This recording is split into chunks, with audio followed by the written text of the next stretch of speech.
Hello दोस्तों, कैसे हो आप सभी लोग। आई होप कि आप सभी लोग स्वस्थ होंगे एवं मस्त होंगे और अपनी तैयारी अच्छे से कर रहे होंगे। तो आज इस वीडियो में हम एक वेरी मोस्ट इम्पॉर्टेंट टॉपिक को लेकर आया हूं, जो कि क्या है, ओम के नियम का सत्यापन। ओम के नियम का सत्यापन हम कैसे करते हैं, क्या विधि है, इसको आज हम समझाने वाले हैं। तो ओम के नियम के सत्यापन के लिए आपको विभवांतर और धारा के बीच ग्राफ खींचना होता है।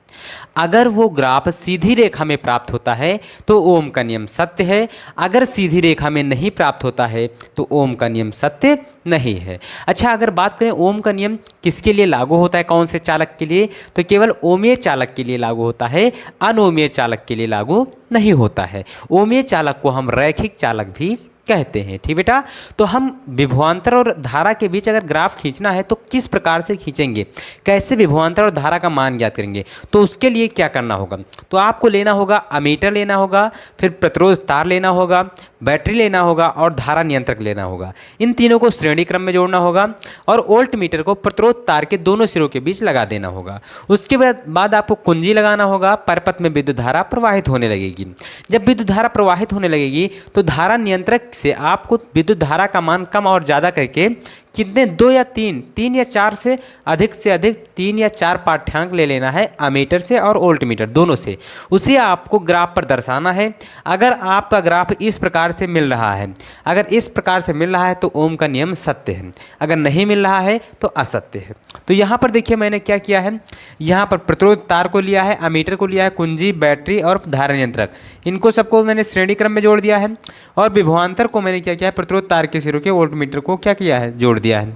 फिर कुंजी को लगाया, धारा प्रवाहित होने लगी। अब देखिए यहाँ पर मैंने क्या लिख दिया है, यदि परपथ में लगाए गए विभवांतर और धारा के बीच ग्राफ खींचने पर सीधी रेखा प्राप्त होती है तो ओम का नियम सत्य है। अभी मैंने बताया कि अगर विभवांतर और धारा के बीच ग्राफ खींचे, अगर सीधी रेखा में प्राप्त होती है तो ओम का नियम सत्य है, अगर सीधी रेखा में नहीं प्राप्त होती तो असत्य है। अब इसको प्राप्त करने के लिए क्या करना होगा, तो यहाँ पर देखिए लिख दिया है, इसका सत्यापन करने के लिए अमीटर, प्रतिरोध तार, बैटरी, उसके बाद तथा धारा नियंत्रक को श्रेणी क्रम में जोड़ते हैं तथा वोल्ट मीटर को प्रतिरोध तार के सिरों के बीच लगाकर कुंजी लगाते हैं।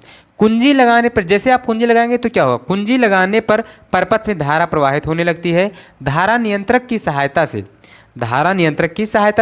धारा के मान को कम या ज़्यादा करके अमीटर तथा वोल्ट मीटर के 3 से 4 पाठ्यांक लेकर विभवांतर तथा धारा के बीच ग्राफ खींचते हैं।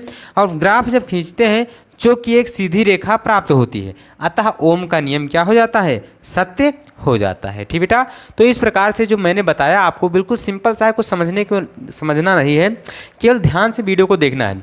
अमीटर, प्रतिरोध तार, कुंजी, बैटरी, धारा यंत्र को श्रेणी क्रम में जोड़ना है, वोल्ट मीटर को इसमें जोड़ देना है।